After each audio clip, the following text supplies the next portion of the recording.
드디어 다윗의 이야기 중에 정말 유명한 골리앗 이야기만큼이나 정말 유명한 그 밧세바와의 불륜 사건을 다루게 되는데요. 오늘 본문을 좀 볼 때 우리가 빨리 마음속에서 좀 지워야 될 생각이 있습니다. 그게 뭐냐 하면 실제로 성경을 이렇게 해석하는 목회자들도 꽤 계시는데 다윗이 왜 그렇게 되었는지를 자꾸 이유를 만들어요. 이렇게 해서 그렇게 되었다. 환경이 그래서 이렇게 되었다. 다 쓸데없는 이야기입니다. 오늘 우리는 본문을 볼 때 성경은 어떤 정보도 우리에게 추가적으로 주지 않고 다윗이 능동적으로 그렇게 죄를 자기가 선택해서 지었다는 걸 우리한테 말해주고 있기 때문에 우리 성도님들 보실 때 다윗의 아내들이 문제지 아니면 밧세바가 문제지 딴 사람 탓 하나도 하지 마시고 오늘 본문이 오롯이 우리에게 말씀하고 있는 그 심각한 원인, 그 원인에 우리가 함께 좀 주목을 했으면 좋겠습니다.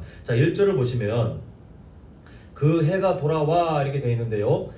지금 1절을 이해하시려면 우리 한 주 전에 보았던 그 전장 내용을 좀 기억하셔야 되는데 다윗이 예전에 나하스라고 하는 암몬의 왕에게 도움을 받았다가 이제 그 왕이 죽죠. 그래서 정말 마음에 헷세드, 그때 헷세드를 받았으니 자신도 헷세드를 담아 조문단을 보냈는데 암몬의 새로운 왕이 업신여기고 엄청난 결례를 행합니다. 그것 때문에 전쟁이 일어나는데 그 전쟁 내용을 우리는 보지 않았습니다만 지금 그 전쟁이 계속되고 있는 상황에 오늘 본문이 이어지고 있다는 것을 좀 이해하시면 좋겠습니다. 지금 평안의 때가 아니라 전쟁 중이에요. 근데 그 해가 돌아왔다 이게 뭐냐면 우리나라도 그렇습니다만 전쟁할 때 힘든 계절이 있죠. 이 지역에도 전쟁할 때 힘든 계절이 있고 좀 더 전쟁하기 수월한 이 물자들을 옮기거나 아니면 식량을 조달하기에 좀 더 유리한 계절이 있는데 그 해가 돌아왔다는 것은 봄, 전쟁하기에 좋은 봄 계절이 왔다. 이제 그 말입니다. 그래서 보시면 왕들이 출전할 때가 되매라고 되어 있습니다. 자, 우리가 다른 나라 왕도 마찬가지입니다만 특히 하나님께서 허락하신 이스라엘의 왕은 나기드라는 말로 지도자라는 그 단어가 좀 독특한 의미가 있었다 그랬죠. 다른 세상의 왕처럼 내가 힘이 있어서 내 걸 누리기 위해서 나의 어떤 나라 이 나기드가 아니라 하나님이 임명하셨어요. 내 나라인데 나의 백성인데 왕을 요구하니 내가 왕을 세우긴 한다만 세워진 왕에게 하나님이 말씀하시기를 너는 내가 임명한 자리니까 나의 마음으로 나의 백성들을 가르치고 나의 백성들을 보호하라. 이게 나기드였어요. 근데 지금 왕들이 출전할 때가 되었다. 지금 그런 상황이에요. 이제 왕이 가야 돼요. 왕이 그 자리에 있어야 됩니다. 근데 지금 어떤 내용이 되냐면 왕이 다윗이 전장에서 백성들과 동고동락해야 되는데 1절 중간에 보면 다윗이 요압과 그에게 있는 그의 부하들과 온 이스라엘 군대를 보내고 난 다음에 1절 끝에 보면 뭐라고 되어 있냐면요. 다윗은 어디에 있어요? 함께 하고 있습니까? 안 하고 있습니까?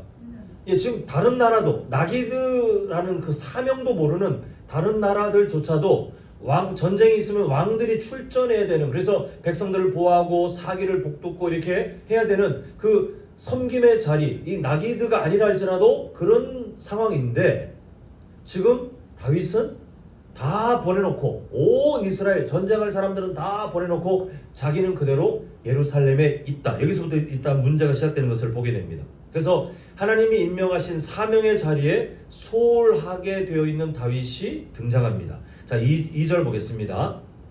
자, 저녁 때에 지금 초저녁을 말하는데요. 자, 초저녁에 다윗이 뭐 합니까? 좀 이상하죠, 상황이. 지금 백성들은 목숨 걸고 전쟁하고 있는데 다윗은 초저녁에 그때 부시시 일어나가지고 잘 잤다 하고는 왕궁을 거니기 시작해요. 나기드로 하나님이 임명하신 자리에 세워진 사람이 사명을 잃어버리고 그 사명의 자리에서 떠난 것도 문제인데 지금 백성들은 고생하고 있는데 지금 다윗은 낮잠 푹 자고 일어나가지고 기저귀를 피면서 산책이나 할까? 이 진짜 이상한 평상시에 다윗과 맞지 않는 그런 일을 하고 있습니다. 근데 지금 보시면 빨간 글자들 보시면 동사로 되어 있는데 이 동사가 다윗이 주도적으로 뭔가를 자꾸 하고 있는 거예요. 본인이 늦게 게으르게 자다가 늦게 일어나서, 그리고 왕궁 옥상을 본인이 거닐다가, 그리고 왕궁 옥상에서 뭔가를 보는데 보지 말아야 될 걸 봤다면 빨리 멈춰야죠. 근데 지금 그 다윗은 능동적으로 주도적으로 그 장면을 보고 있으면서 본인이 느끼기를, 한 여인이 목욕하는 걸 보고 뭐라고 합니까? 아유, 내가 이렇게 멈춰야 될 사람이 심히 아름답게 주목하여 그것을 묵상하고 있는 것을 보게 됩니다. 그 지금 결국 이 지점에 와서 바세바가 말이야, 몸가짐을 조심해야지, 이거 다 잘못된 해석입니다. 우리나라 문화에 맞지 않아요. 유대 그 이스라엘 집은 그렇게 오픈되어 있는 곳들이 많기 때문에, 지붕이 없는 그렇게 오픈되어 있는 곳이 있기 때문에 바세바가 뭐 일부러 다윗을 유혹하기, 이건 다 혹시 그런 설교를 들으시다면 머릿속에 다 지우셔야 돼요. 오늘 본문은 그 어떤 이유도 우리한테 주질 않아요. 오직 뭐만 말하고 있냐면 다윗이 처음부터 끝까지 다 문제, 이렇게 시작하고 있어요. 자, 바세바가 목격하고 있는 문제 아닙니다. 지금 다윗이 능동적으로 죄를 짓고 있는데 3절 보시면요, 다윗이 사람을 보내서 그 여인을 알아보게 하였더니, 자, 우리 2절에서 보았지만 다윗이 지금 게으른 모습을 보였습니까? 아니면 뭔가 백성들을 보내놓고 자기도 왕으로서 뭔가 후방에서 열심을 보였습니까? 지금 게을러요. 백성들은 목숨 내놓고 싸우고 있는데 늘어져 자면서 낮잠을 자고, 그리고 초저녁에 일어나가지고 산책하고, 지금 되게 게으른 모습을 보이고 있던 이 다윗이 능동적으로 막 열심을 내고 있어요. 무슨 열심을 내고 있냐면 음욕에 충실하기 위해서 열심을 내는데 사람을 2번이나 보냅니다. 첫 번째 보낼 때는 누군지 좀 알아봐봐라. 알아봤을 때 이 보내는 것 자체도 악하잖아요. 근데 알아봤더니 그 사람이 누구냐 하면 우리아의 아내, 햇사람, 이방 사람인데 이제 그 회심하고 하나님 앞에 돌아온 것 같아요. 그 이방 사람이지만 이 우리아가 어떤 사람이냐 하면 다윗의 충신 중에 37명에 들어가는 정말 용사, 다윗을 위해서 헌신했던 그 37명의 이름에 포함되는 사람이에요. 그러면 다윗이 모를 리가 없잖아요. 충신, 그 우리아, 그렇게 열심히 다윗을 위해서 지금까지 달려왔던 그 우리아의 아내입니다라고 하는 정보를 들었다면, 다윗이 사람 탈을 쓰고 있는 존재라면 악한 마음이 충실하게 막 일어났다 할지라도 그 정보를 듣고 내가 나에게 충신인 우리아의 아내에게 내가 왜 이런 생각을, 이때라도 멈춰야 됐습니다. 그런데 지금 그렇게 하지 않아요. 우리가 읽진 않겠지만 한번 성경 펴신 분들은 4절, 화면에 나오지 않습니다. 4절 보시면 두 번째 사람을 보내는데 궁으로 이 여인을 어떻게 하냐면 데려오게 합니다. 데려오게. 근데 이때 성경은요, 다윗의 능동적인 그 죄성을 드러내기 위해서 어떤 단어를 쓰고 있냐면, 지금 데려오는 게 지금 좀 오시지요? 이게 아니라 가져오다, 빼앗다, 이런 단어예요. 자, 왕의 권력을 누가 주셨습니까? 다윗에게.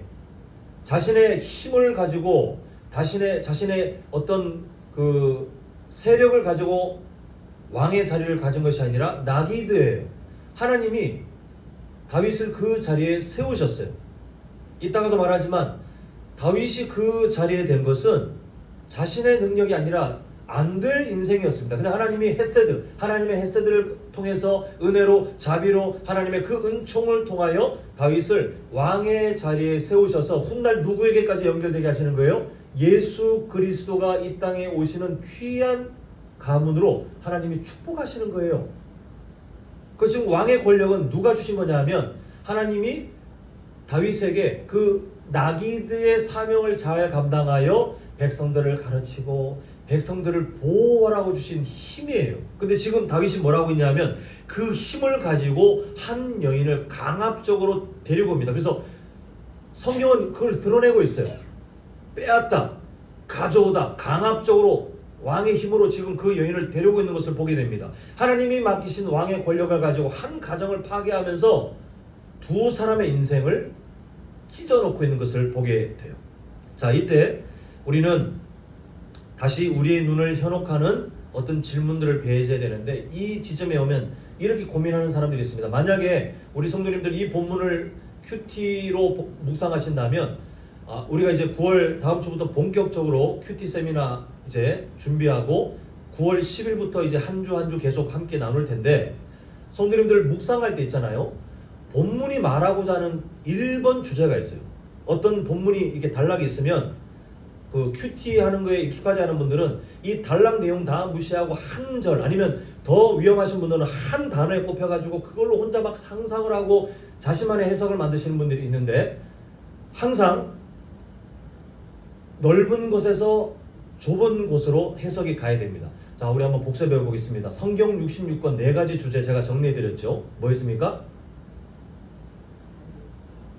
창조, 그 다음에 타락. 자, 시작으로 넘어가서 구원, 마지막에 재림. 자, 창조는 뭐의 부제가 있었죠? 무엇의 시작입니까? 하나님과의 관계의 시작이었죠. 그 다음에 타락은 이 관계가 어떻게 됐어요? 파괴됐어요. 죄 때문에. 이게 가장 중요하다했습니다. 그 다음에 이게 구약의 내용이었고, 신약에 와서 구원은 관계, 그 파괴됐던 관계가 어떻게 돼요? 다시 깨어졌던 관계가 회복되는 거고. 자, 지금 우리가 살고 있는 재림의 이제 재림을 준비하는 이 시대는 뭐라고 했습니까? 재림, 관계의,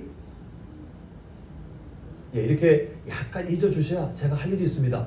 자, 관계의 증명. 우리가 정말 구원받은 사람이 맞는지, 관계가 회복된 사람이 맞는지, 우리는 이단이 판을 치든 앞으로 뭔 일이 있든 간에 현혹되지 말고, 이건 그냥 극단적인 예입니다만, 권혁규 목사가 하여튼 아예 대놓고 타락하는 그런 목회자가 되든 말든 현혹되지 마시고 뭐 하셔야 돼요? 내가 하나님과 관계가 회복된 사람인 것을 주님 오시는 날까지 증명하는 것이 우리가 사는 재림의 시기, 재림을 준비하는 시기예요. 이해되셨죠? 그죠?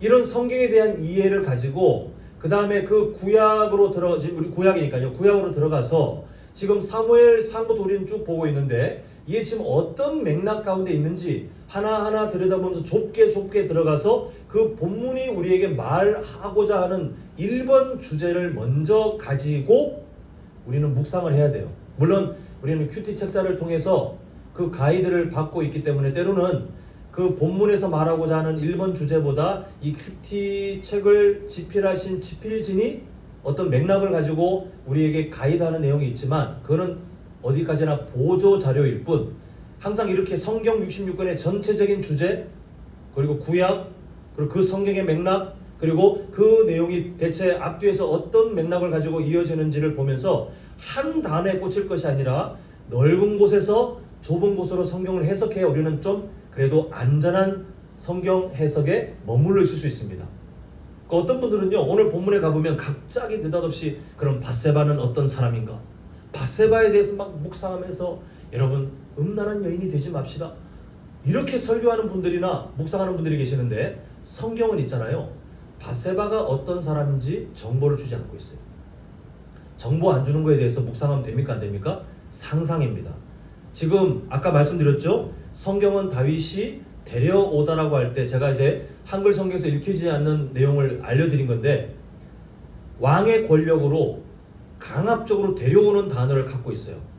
그러니까 밧세바가 피해자인지 아니면 정말 그 사람도 어떤 사람인지 우리는 알 바가 없기 때문에 여기에 우리가 묵상해야 될, 우리의 마음을 집중해야 될 의미는 하나도 없고, 지금 그 무엇을 봐야 되냐면, 왜 이 다윗은 이렇게 갑자기 능동적으로 악한 죄를 짓고 있는지 계속 우리는 여기에 좀 주목을 해야 되겠습니다. 자, 결국은 하나님께서 주신 권력을 가지고 자신의 악한 생각에 충실하게 그 죄를 짓고 있는 다윗에게 우리가 주목을 해야 되겠는데요. 이런 일이 일어나고 난 다음에 결국 밧세바는 다윗의 아이를 가지게 되고, 이 사실을 다윗에게 알려주는 내용이 이제 오늘 우리가 읽었던 5절까지의 내용입니다. 자, 여기서 다윗은 또 다시 한번 하나님이 주신 지혜와 권력을 악한 곳에 쓰려고 합니다. 어떤 작전을 피냐면, 지금 암몬 족속과의 전쟁 중에 있는 그 이스라엘 자손들 중에 밧세바의 남편인 우리아를 데려다가, 야, 너 수고하고 있으니까 오늘 좀 쉬었다 가라, 그러면 그때 우리아와 바세바가 부부 관계를 통해서 나중에 아이가 생겼다. 이렇게 스토리를 만들 작전을 세웠는데, 자, 우리아의 반응을 좀 보겠습니다. 11절 우리가 본문에 읽진 않았지만 성경 다 펴놓으셨죠? 자, 11절 보시면 우리아가 하는 말이 언약궤와 이스라엘과 유다가 야영 중에 있고 내 주 요압과 내 왕의 부하들이 바깥 들에 진을 치고 있는데 나는 어찌 집에서 편하게 쉬겠습니까? 자, 이거 누가 생각하고 있어야 돼요? 원래 이 마음을요? 다윗이 갖고 있어야 될 마음 아닙니까? 백성들은 지금 전장에서 고생을 하고 있는데 내가 어떻게 예루살렘 이 편안한 구에서 내가 쉬고 있으랴? 지금이라도 지금 장비를 챙기고 전장으로 가야 될 사람이 다윗인데, 다윗은 악한 생각에 충실하여 자신이 갖고 있는 모든 자원을 동원해서 그 악한 계획을, 그 자신의 악한 계획을 실현하기 위해서 뭔가를 수를 쓰고 있지만, 이방 사람인 우리아는 다윗이 가지고 있어야 될 그 마음을 대신 말하고 있는 것을 보게 됩니다. 결국 죄를 덮어야 되는 이 다윗의 계획이 실패합니다. 근데 더한 짓을 해요. 만약 이때라도 다윗이 정신을 차렸으면 그나마 괜찮겠지만 그렇지 않습니다. 자, 14절 보겠습니다. 아침이 되매 다윗이 편지를 써서 그 집에서 편안하게 휴식하는 것을 거부했던 우리아의 손에 이 편지를 들려 보내는데, 요압에게 보내는데요. 자, 15절 그 편지 내용이 뭡니까? 함께 읽어보겠습니다. 시작.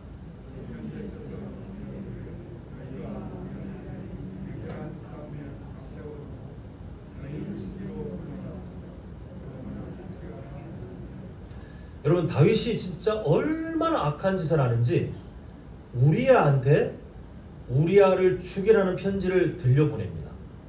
일말의 양심도 없는 정말 악한 모습을 보이지 않습니까? 그리고 지금 이 작전이 뭐냐면, 이대로 안 되니까 이제 우리아를 살해를 하는데, 완전 범죄를 만들기 위해 전쟁 중에 막 나갔다가 신호를, 이제 앞에 요압이 신호를 보내면 우리아 빼고 다 빠지라는 거예요. 그러면 안 본 사람한테 죽도록 그렇게 작전을 세웁니다. 그리고 이 일에 대해서 17절 그 다윗과 이 작전을 실행하는 요압이 얼마나 악한지 17절 보시면, 그 성 사람들이 나와서 요압과 더불어 싸울 때에 그때 어떤 일이 일어나냐면, 우리아가 죽었다라고만 되어 있지 않고 그 앞에 뭐라고 되어 있습니까? 다윗의 충실한 부하들도 그 작전에 자기도 모르게 휘말려 가지고 전쟁을 해야 되니까요. 전쟁 중에 결국 전사해요. 다윗이 자신의 그 잘못을 덮으려고 2중 3중으로 작전을 세우지 않았으면 죽지 않았을 생명인데, 그 악한 일을 하기 위해서 이렇게 여러 명의 희생양을 두는 것을 보게 됩니다. 자, 한번 성경을, 그 화면에는 안 나옵니다. 눈으로 한번 보시면 좋겠는데 21절 끝을 보시면 요압이 정확하게 다윗이 뭘 원하는지 알기 때문에 안심하십시오라고 하는 메시지를 보내고, 자, 25절 중간을 보시면요, 이 일로 걱정하지 말라. 칼은 이 사람이나 저 사람이나 다 삼키느니라. 다윗이 요압을 위로하는 말인데, 이게 뭐냐 하면, 전쟁하다 보면 그럴 수도 있지. 야, 신경 쓰지 마.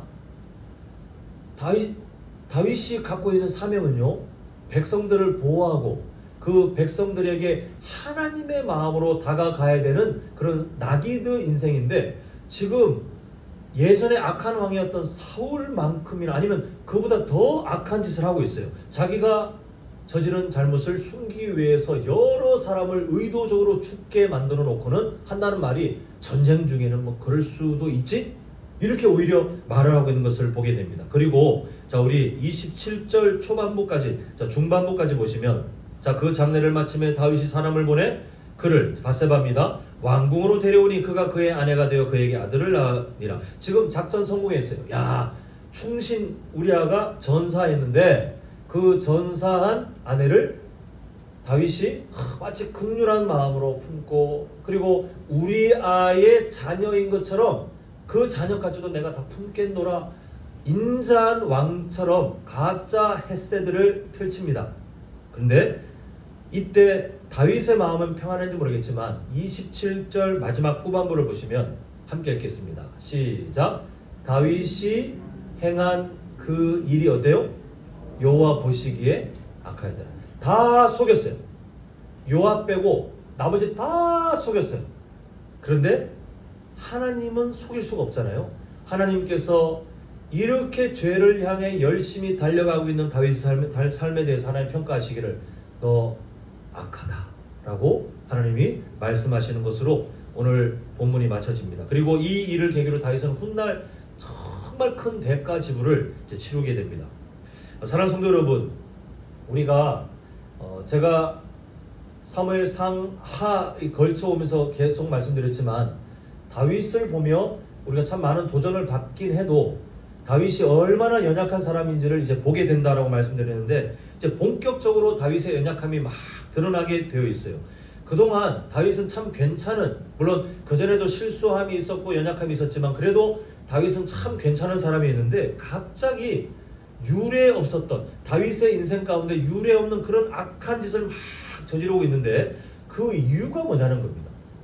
오늘 본문은 다른 이유를 대지 않아요. 다윗의 아내들이 잘못해서 그 외로운 마음에, 아니면 밧세바가 워낙 음란한 여인이라 유혹했기 때문에 그건 다 헛된 상상이에요. 성경은 처음부터 끝까지 다윗이 능동적으로, 자기가 자발적으로 힘을 다해, 그 게을렀던 사람이 막 힘을 내서 사람을 두 번이나 보내고 적극적으로 사람을 막 강압적으로 데려와서 그렇게 자신의 악한 일을 저질렀고 사람을 그렇게 이중삼중 작전을 짜서 죽였던 그 일들은 환경 때문에 어쩔 수 없지가 아니라 다윗이 자신의 자유의지를 가지고 자발적으로 그 일을 했다라고 말하고 있는데, 그럼 이유가 뭐냐는 거예요. 이유는 오늘 설교 제목이에요. 우리가 지금 몇 주간에 걸쳐서 계속해서 주목하고 있는 히브리어 세 글자 뭡니까? 헤세드예요. 다윗의 인생은 어떤 사람이냐면, 물론 다 마찬가지입니다만 특히 성경이 드러내고 있는 다윗의 인생은요, 하나님의 헤세드 때문에 존재했던 사람이에요. 하나님의 헤세드, 하나님의 자비, 은총이 없었다면 이 다윗은 이미 진작에 죽어서도 죽었을 인생이지만 하나님은 다윗을 하나님의 헤세드 가운데 두셔서 위기 상황 가운데 기적적으로 살리시고 보호하시고 인도하시고 하시면서 특히 왕으로 임명할게라고 하는 그 임명 과정조차도 다윗의 어떤 매력적인, 아니면 어떤 힘, 이게 세력이 점점 커져서 나중에 왕이 되었다가 아니라 왕이 될 수 없는 사람이었어요. 그리고 환경 자체도 다윗을 인정하지 않는 지파들이 더 많았던 그런 불리한 상황이었지만 하나님의 헤세드 때문에 가장 좋은 때에 가장 안전한 방법으로 왕이 될 수 있었던 그런 사람입니다. 그 다윗이 우리가 몇 주 전에 몇 번의 말씀을 통해서 보았지만 이 하나님의 헤세드를 기억하고 다른 사람들에게 자신이 받았던 그 헤세드를 무비보셋이나 아니면 암몬 사람에게 그 헤세드를 전했을 때는 하나님의 샬롬이 전달되었어요. 하나님의 평화, 하나님의 평안. 물론 암몬 자손은 암몬 족속은 그것을 거부했지만 이 다윗이 헤세드를 기억하고 헤세드를 전했을 때는 샬롬이 전달되었어요. 근데 오늘 본문이 어떻습니까? 하나님이 주셨던 헤세드를 다 잊어버리고 세상 왕처럼 자기에게 집중하여 자기에게 그 권력을 다 사용하고 자신만을 위해서 뭔가를 하다 보니 이 헤세드를 잊어버리니 하나님에게 받았던 헤세드가 흘러가기는커녕 다윗을 통해 다른 사람의 샬롬까지 파괴되는 일이 오늘 일어나는 것을 보게 됩니다. 오늘 본문이 우리에게 주는 내용이 뭐냐면요, 그냥 멀찍이 강 건너 불구경하는 것처럼 그랬대, 이게 아니라 우리도 충분히 그런 위험을 경험할 수 있다는 겁니다. 언제요? 우리가 무엇을 잊어버릴 때? 우리가 받은 하나님의 헤세드를, 그 은혜를, 그 사랑을, 그 자비를 우리가 잊어버리는 순간 우리도 적극적으로 죄를 짓고 적극적으로 다른 사람의 샬롬을 파괴할 수 있는 그런 악한 삶을 살 수 있는 것이 바로 우리의 삶이다라는 것을 오늘 본문은 우리에게 교훈하고 있습니다. 하나님의 은혜에서 멀어지는 인생. 교회 다니면 되지 않습니까? 아니요. 교회 다녀도 하나님의 헤세드를 잊어버릴 수 있더라고요. 교회 다녀도 하나님의 헤세드에서 멀어지는 삶을 충분히 살 수 있는 것을 보게 됩니다. 악한 마귀는 예수 그리스도가 예비될 그 다윗의 인생을 망가지게 하고 싶었어요. 어떻게든 그 자격을 박탈시키고 싶었어요. 그리고 오늘 본문에서 그 작전이 성공되는 것을 보게 됩니다. 물론 지금 이렇게 말씀드린다고 해서 다윗이 마치 귀신 들린 것처럼 눈을 떠보니 아이고 내가 벌써 이미 죄를 졌네가 아니라, 다윗은 악한 마귀가 내어놓는 죄를 지을 그 계획서를 안 집을 수 있는 힘도 있고 집을 수 있는 힘도 있었는데, 자신이 바세바가 목욕하고 있는 그 장면을 보고는 적극적으로 악한 마귀의 그 죄를 짓는 계획에 동참하여 자신이 능동적으로 그 죄를 지었을 뿐이에요. 우리도 마찬가지예요. 하나님께서 우리에게 주신 그 은혜들을 잊어버리고 점점 그 자리에서 멀어지잖아요. 악한 마귀는 끊임없이 우리를 유혹하는 죄의 계획서를 던져놓습니다. 우리를 죄짓게 못해요. 인격적인 존재이기 때문에 악한 마귀는 강압적으로 우리가 죄를 짓도록 하지 못합니다. 다만 이렇게 하면 너 더 좋을걸? 이렇게 하면 너 더 기분이 좋을걸? 이렇게 하면 지금 하나님의 말씀 안에 거하는 것보다 이렇게 하면 더 경제적으로, 아니면 앞으로 심리적으로, 아니면 앞으로 네가 원하는 게 더 이루어질걸? 이런 가짜 계획서들을 우리한테 내놓을 뿐이에요. 우리가 하나님의 햇세드 안에 그 햇세드를 잊어버리지 않고 하나님의 은혜를 기억하는 사람으로 살아가면 우리는 그것을 집지 않을 수 있는, 그것을 가져오지 않을 수 있는 힘을 누릴 수 있지만, 우리가 자발적으로 하나님의 은혜를 점점 잊어버리고 그 은혜에서 멀어지는 순간 우리는 적극적으로 악한 마귀의 죄의 계획서를 집을 수 있는 위험이 더 높아지더라는 것입니다. 오늘 다윗은 그러했고, 또한 우리도 그러한 위험이 있다는 것을 오늘 본문은 우리에게 알려주고 있어요. 그러면 우리는 어떤 삶을 살아야 되겠냐는 그런 말씀이, 그런 고민이, 그런 숙제가 우리에게 다시 한번 주어집니다. 우리는 할 수 있는 한 나는 괜찮겠지, 나는 지금까지 살아오면서 괜찮았지 라고 하는 순간 오늘 본문의 다윗이 되는 거예요. 악한 마귀의 우리를 향한 그 적극적인 유혹은 인간의 힘으로 대적할 수가 없습니다.